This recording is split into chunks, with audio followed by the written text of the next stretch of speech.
ఇక మరో అంశం చూసుకుంటే ఇక లగచర్ల రైతులు ఎన్నో గత కొద్ది నెలల నుంచి కూడా ఈ లగచర్ల రాష్ట్ర వ్యాప్తంగా పెద్ద వివాదమే నెలకొంది. మరి ఈ నేపథ్యంలో కూడా ఇటు లగచర్ల విషయానికి వస్తే భూసేకరణపై హైకోర్టు స్టే విధిస్తూ కూడా ఉత్తర్వులు జారీ చేసింది. మరి ఈ నేపథ్యంలో రైతులు కూడా అటు పారిశ్రామిక కారిడార్ పరిధిలో ఉన్నటువంటి రైతులు కూడా సంబరాలు చేసుకున్న పరిస్థితి కనిపిస్తుంది. అంటే ఇది లగచర్ల తొలి గెలుపుగా భావించవచ్చు అంటారా? ఇక్కడ గెలుపోటల సమస్య లేదు భాగ్యశ్రీ గారు. నేనేమంటున్నానంటే భూమి సేకరణ అనేది మానవీయ కోణంలో జరిగినప్పుడు ఈ సమస్య ఉండదు. ఆ ఆనాడు టీఆర్ఎస్ ప్రభుత్వం చేసినా, అంతకుముందు కాంగ్రెస్ చేసినా, తెలుగుదేశం చేసినా, ఇప్పుడు కాంగ్రెస్ ప్రభుత్వం చేస్తున్నా కూడా భూసేకరణలో అమానవీయ కోణం ఉంది. బ్రిటిష్ కాలం నుంచి కొనసాగుతుంది, ఇప్పుడు కూడా కొనసాగుతుంది. పోతే 2013లో చట్టం వచ్చింది, మంచిదే. కానీ దాని ప్రకారం ఏదైతే 2013 చట్టం ప్రకారం రిహాబిటేషన్ కల్పించే క్రమంలో, రేట్లు నిర్ణయించే క్రమంలో రైతులకు ఇప్పటికీ మనకు అన్యాయం జరుగుతున్నది. కనుక గతంలో భూసేకరణ చట్టం ఇంకా అమానవీయంగా ఉండే. అంటే ప్రభుత్వం భూమి సేకరణ చేయదలుచుకుంటే ప్రజోపకరమైన కార్యక్రమాల కోసం అనే ఒక క్లాజ్ ఉన్నది. అంటే ప్రజోపకరమైన కార్యక్రమాలు అంటే ఏవి?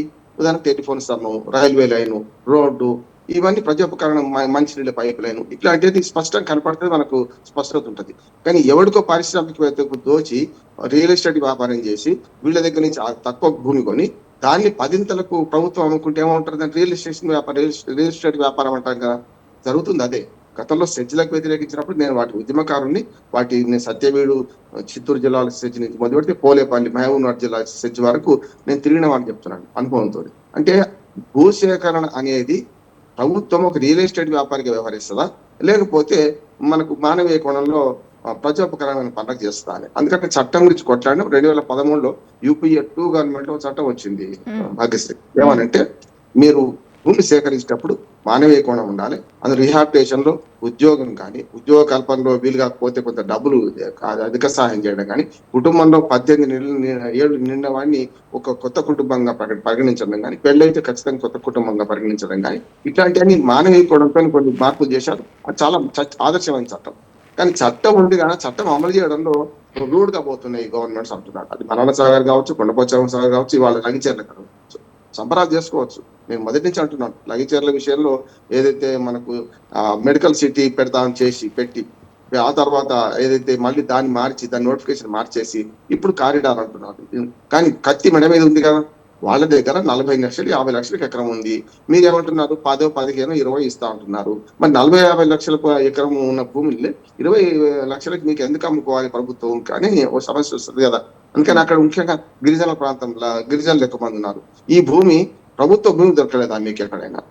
కావాలంటే 4-5 ఊళ్ళని లేపేసి, ముఖ్యంగా గిరిజన గ్రామాలను లేపేసి అక్కడ వాళ్ళకి విషం పోస్తున్నారు అనే మాటతోని వాళ్ళు వ్యతిరేకించారు. మొట్టమొదటి ఏదైతే మెడికల్ పరిశ్రమలు పెడతామంటే కాదు ఇప్పుడు ఇండస్ట్రియల్ కారిడార్ లో కూడా కాలుష్య రహిత పరిశ్రమ కావాలని ఏం లేదు కదా. రెండోది ఏంటంటే చట్టంలో ఏదైతే 2013లో చట్టంలో పేర్కొన్న ప్రకారం అయితే ఎవరైనా భూమి సేకరణకు ప్రభుత్వం పూనుకుంటే అక్కడ అప్పటిదాకా ఉన్న బుక్ వాల్యూ అంటారు భాగ్యశ్రీ గారు. అంటే రిజిస్ట్రేషన్ ఆఫీసులో మనకు రిజిస్ట్రేషన్ చేసుకోవాలంటే ఆ భూమికి విలువ ఎంత, ఆస్తికి విలువ ఎంత అని నిర్ణయించబడి ఉంటుంది. దాని ప్రకారం 3 గ్రామాల్లో, 2 పట్టణాల్లో, 3 గ్రామాల్లో, గిరిజన ప్రాంతాల్లో అయితే 4 రెట్లు చెల్లించాలి. అయితే అక్కడ ధర నిర్ణయమే సరిగ్గా కాకపోయినాక 3 లాభం లేదు కదా. ఉదాహరణకు అక్కడ ఎంత ఉంది? 3 లక్షలు 4 లక్షలు ఎకరానికి ఇప్పుడు చొప్పున రిజిస్ట్రేషన్ వాల్యూ ఉన్నది. దానికి 9 లక్షలే వస్తాయి. మరి కష్టం కదా అప్పుడు. కనుక ఆ భూమి మన సేకరణ నోటిఫికేషన్ కన్నా ముందే కనీసం 6 నెలల ముందు అది భూముల విలువను సవరించాలి. అంటే అక్కడ మార్కెట్ విలువను, భూముల విలువను సవరణ చేయాలి. చేయదు ప్రభుత్వం. ఎందుకు చేయదంటే ప్రభుత్వం పెద్ద కొనుగోలుదారు కనుక భూములు సేకరించడంలో ఎప్పుడు కూడా ఈ గ్యాప్ అట్లాగే ఉంటుంది. కనుక రైతులు సరిగా భూమి ఇవ్వడానికి సిద్ధంగా లేరు. నిజంగా రైతులు సంతోషంగా భూమి ఇవ్వాలంటే స్పష్టంగా అక్కడ మార్కెట్ వాల్యూ సరే 10 ఎక్కువ తక్కువ మొత్తం రియల్ ఎస్టేట్ భూమి జరుగుతున్నట్టు చెప్పలేము. కానీ ఆ 40-50 లక్షలు చెప్తున్నారు. 30 లక్షలైన భూమి 20 లక్షలు నిర్ణయించింది అనుకోండి. ఇప్పుడు 3 అంటే 60 లక్షలు వస్తుంది ఒక్కొక్కరికి. కాదు 15 లక్షలు నిర్ణయించుకున్నా వాళ్ళు అనుకున్న ధర వస్తుంది. 3 పెంచుతున్నారు కనుక అది చేయాల్సిపోయి ఇప్పుడు ఏమైంది? వెనక చేసే పని ముందు చేసే పనికి వెనక చేస్తున్నారు. ఇప్పుడు ఏమైంది? మొదటి పెద్ద గొడవ అయింది, పోలీస్ కేసు అయింది, చాలా మంది రైతులు జైలుకి వెళ్ళారు, వాళ్ళకి బేడీలు వేశారు. ఈ గొడవ అంతా జరిగిన తర్వాత మేము రద్దు చేస్తున్నాం ఫార్మాసిటీని అని చెప్పి ఇప్పుడు ఏమంటున్నారు? ఇండస్ట్రియల్ కారిడార్ అంటున్నారు. ఇండస్ట్రియల్ కారిడార్ లో కూడా మాకు నష్టమే జరుగుతుంది. ఫార్మాసిటీ పోయింది, సంతోషం. ఎందుకంటే మనకు మన విషపూరితమైన వాయువులు కానీ ఫార్మాసిటీలు చాలా వస్తాయి కనుక ఆరోగ్యాల కోసం కొట్లాడినాం. కానీ ఇప్పుడు భూమి విలువ లేదు కదా, భూమి విలువ తక్కువ చేస్తే ఎట్లా అనేదాన్ని ప్రజలు కొట్లాడుకుంటున్నారు. కనుక ఇప్పుడు ఏంటంటే ఏమైనా సరే రేపు చట్టం చేసినా ఏం చేసినా రేపు ప్రజలను ఒప్పించాల్సిందే ఉంది, వాళ్ళని ఒప్పించాల్సిన మానవీయ కోణం అంటే సంతోషంగా వాళ్ళు భూములు ఇవ్వాలంటే ధర వస్తే ఇస్తారు. రెండోది కూడా ఏంటంటే ఆ పరిశ్రమ రావడం వల్ల వాళ్ళకి ఏమైనా ఉపాధి కల్పిస్తానికి ఇస్తారు. ఎప్పుడైనా తాము మాత్రం మునిగిపోతాం, దీపం కింద చీకట్లాగా ఉండిపోతాం, కొవ్వొత్తి కింద చీకటి ఉంటుంది కదా అని వాళ్ళని మొత్తం చీకట్లో నెట్టేసి రియల్ ఎస్టేట్ వ్యాపారులు లేకుంటే ప్రభుత్వ పెద్దలు లాభపడే కార్యక్రమం ఉంటే మాత్రం ఏ భూమికి ఒప్పరు. ఇంకొక మాట చెప్పి ముగిస్తాను ఇందులో. ఇప్పుడు కొన్ని ప్రాజెక్టులు అక్కడే అవసరం ఉంటాయి. ఉదాహరణ మల్లెల సాగర్ ప్రాజెక్ట్ ఉంది, తప్పనిసరి అది ఏమంటే భౌగోళికంగా ఫీజిబిలిటీ అక్కడే ఉంది అన్నారు. కానీ భౌగోళిక ఫీజిబిలిటీ ఇప్పుడు పెద్ద సమస్య కాదు. ఇక్కడ ఎన్ని నీళ్లు ఉన్న దగ్గర కృష్ణ అనేది ఒడ్డుకు పెట్టవచ్చు, అక్కడ చాలా చీప్ ఉన్నాయి, 10 లక్షలు కూడా ఎకరం దొరుకుతుంది మనకు. ఎందుకు పెట్టొద్దు, కొంచెం దూరం అవుతుంది, నష్టం ఉంది. అంటే దగ్గర ఉండాలి, అంటే అవ్వా కావాలి, భూభా కావాలి. అంటే హైదరాబాద్ కు దగ్గరగా ఉండాలి భూములు, కానీ పేదల భూములు పోవాలి, పెద్దల భూములు పోవద్దు అనే సమస్య వస్తుంది. కనుక ఇది కరెక్ట్ కాదు. ప్రభుత్వాలు మానవీయ కోణంతో ఆలోచించి 2013లో చట్టంలో ఏముందో బుక్ వాల్యూ మార్చిన తర్వాత నోటిఫికేషన్ ఇష్యూ చేస్తే అప్పుడు రైతుల న్యాయం జరుగుతుంది. వాళ్ళు కూడా సంతోషంగా భూమి ఇచ్చి భూమి తీసుకుంటారు, వేరే దగ్గర కొనుక్కుంటారు, వాళ్ళ ఉపాధి చూసుకుంటారు. భూమికి మట్టికి మనిషికి ఉన్న సంబంధాన్ని విడదీయకపోతే ఇట్లాంటి గొడవలు జరుగుతాయి. దీన్ని ప్రభుత్వాలు కరెక్ట్ గా ఏ ప్రభుత్వం ఏ పార్టీ ఉన్నా సరైన విధంగా దీన్ని డీల్ చేయాల్సిన అవసరం ఉంది అంటున్నారు. సున్నితంగా డీల్ చేయాలి. అయితే రామ్మోహన్ గారు ఇక్కడ ముఖ్యంగా ఇటు లగచర్లలో పచ్చని భూములకు చెరబట్టాలని చూసిన ప్రభుత్వం రైతులకు కనీస భరోసా ఇవ్వాల్సిన ప్రభుత్వమే ఇలా దాష్టికానికి ఒడగొట్టడం ఎంతవరకు సమంజసం అంటారంటే ఇటు ప్రభుత్వాలు మారుతున్నాయి, ఎన్నో ప్రభుత్వాలు మారుతున్నాయి, కానీ ఇక్కడ రైతుల తలరాతలు మాత్రం మారడం లేదు అని చెప్పొచ్చా? ఖచ్చితంగా మీరు అనేది వాస్తవం.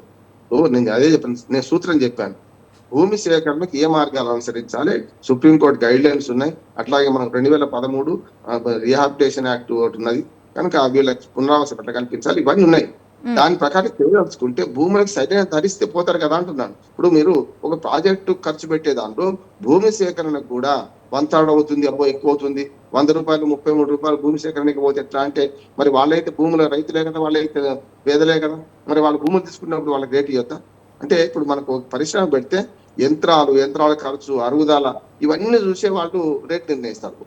ఒక ఎగ్జాంపుల్ సబ్బు కొంటున్నారు అనుకోండి మీరు, ఇవన్నీ రేట్ నిర్ణయించి ఆఖరికి చిల్లర వ్యాపారస్తుడికి కూడా 50 రూపాయల సబ్బులో 5 రూపాయలు మిగిలేటట్టు చేసే వాళ్ళు అమ్ముతున్నారు కదా. ఇదే అంతే కదా. భూమి తీసుకుంటప్పుడు మీరు భూమికి ధర కట్టి సరైన విధంగా ధర కడితే తప్పనిసరి ఇస్తారు. వాళ్ళే సంతోషంగా మా భూమిని తీసుకోండి అని చెప్పి వాళ్ళు ఒప్పుకుంటారు.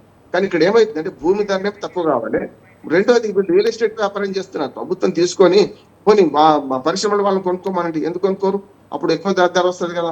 అంటే కన్సాలిడేట్ చేసి కొనుక్కోవాలి, తక్కువ కొనుక్కోవాలి, ప్రభుత్వం సేకరించాలి, దాన్ని ఒక బార్డర్ చేయాలి, బౌండరీ చేసుకోవాలి, అప్పుడు వాళ్ళు అమ్ముకుంటున్నారు. మీరు సెజ్జులన్నీ అది సత్యవీడి సెజ్ కానీ, బోలేపల్లి సెజ్ కానీ, కేంద్ర ప్రభుత్వం స్పెషల్ ఎకనామిక్ జోన్స్ పెట్టుకున్న క్రమంలో కూడా ఇట్లాగే రైతుల తలను నెత్తికొట్టి తక్కువ డబ్బులకు తీసుకొని ఎక్కువ డబ్బులకు అమ్ముకున్నారు వీళ్ళు. అంటే రియల్ ఎస్టేట్ వ్యాపారం చేసుకోవడానికి ప్రభుత్వానికి ఏమో హక్కు ఉన్నది? ఒక మామూలు రియల్ ఎస్టేట్ వ్యాపారం చేసుకుంటేమో వాడు తక్కువ చేశారు అని వాళ్ళకి జైలు పంపిస్తున్నాం. మరి ప్రభుత్వాన్ని ఏం చేయాలి?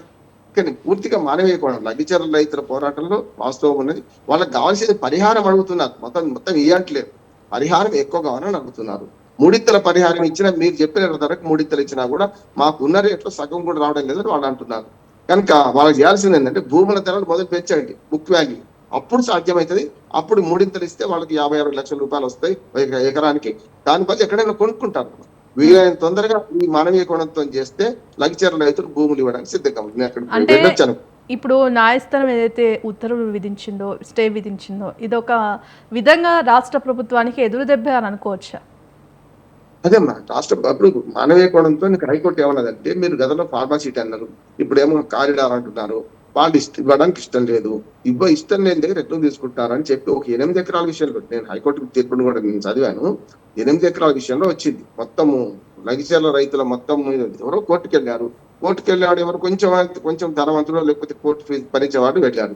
8 ఎకరాల విషయంలో ఒక రైతు విషయంలో వచ్చింది స్టే, మిగతా అది కూడా అట్లాగే వస్తుందని నేను అనుకుంటున్నాను. ఇప్పుడు మిగతా రైతులు కూడా ఇప్పుడు ఏం చేయాలి? అడ్వకేట్ని పెట్టుకోవాలి, మళ్ళీ కోర్టుకు వెళ్ళాలి. అట్లా కాదు, ప్రభుత్వమే ఒక నిర్ణయం తీసుకోమంటున్నాను. కోర్టుకు వెళ్ళడం తాత్కాలికంగా స్టే విధించింది, రేపు పొద్దున కోర్టులో వాదోపవాదాలు జరుగుతాయి. దీనివల్ల ఏమవుతుంది? అభివృద్ధి అయిపోతుంది, ఏళ్ళ తరబడి నడుస్తుంటది. ఇప్పుడు గతంలో మల్లన్న సాగర్ విషయంలో అంతే కదా. ప్రాజెక్టు ఏ ప్రాజెక్ట్ అయినా భాగ్యశ్రీ గారు మనకు ఆకాశంలో రావు, నేల మీదే వస్తాయి. కానీ భూముల సేకరణ చేసే క్రమంలో ఈ అమానవమైన ధోరణి వల్లనే ప్రభుత్వాలు ఇట్లాంటి హైకోర్టులు స్టేలు వస్తున్నాయి. గతంలో 3 ఏళ్లు పట్టింది ఏది మల్లన్న సాగర్ భూమి సేకరణకు. ప్రతి పార్టీ వాళ్ళు కూడా జెండాలు పట్టుకోవడం, ఇక్కడ వద్దని ప్రచారం చేశాం. కానీ ఏమైంది, వాళ్ళ ఆ నీళ్ళే వాడుకుంటున్నాం కదా మనం. అందుకనే అభివృద్ధిని మనకు మన రైతుల భూమి సేకరణను ఒక సమతుల్యం చేయాల్సిన అవసరం ఉంది. లేకపోతే ఇట్లాంటి వివాదాలు ప్రత్యేకలు వస్తుంటాయి, స్టేలు వస్తుంటాయి, సంవత్సరాల తరబడి అవుతుంటది, అభివృద్ధి కూడా అయిపోద్ది కదా అంటున్నాను. ఎప్పుడో 4 ఏళ్ళ ఇప్పుడు జరగాల్సిన అభివృద్ధి 4 ఏళ్ల తర్వాత జరిగితే కూడా ఈ 4 ఏళ్ళు నష్టమైతే ఉంటది కదా. అందుకని ప్రభుత్వాలు ఏం చేయాలంటే భూమి సేకరణ విషయంలో మానవీయ కోణంతో వ్యవహరించండి. ఆటోమేటిక్ గా భూముల ధరలు పెంచండి, వాళ్ళకి 3 ఇత్తలు ఇవ్వండి, అప్పుడు ఆటోమేటిక్ ఇచ్చేస్తారు వాళ్ళే. రైట్. థ్యాంక్ యూ అండి రామ్మోహన్ గారు. సమయం కూడా అయిపోయింది. న్యూస్ కేఫ్లో పాల్గొనేందుకు థ్యాంక్స్ అండి.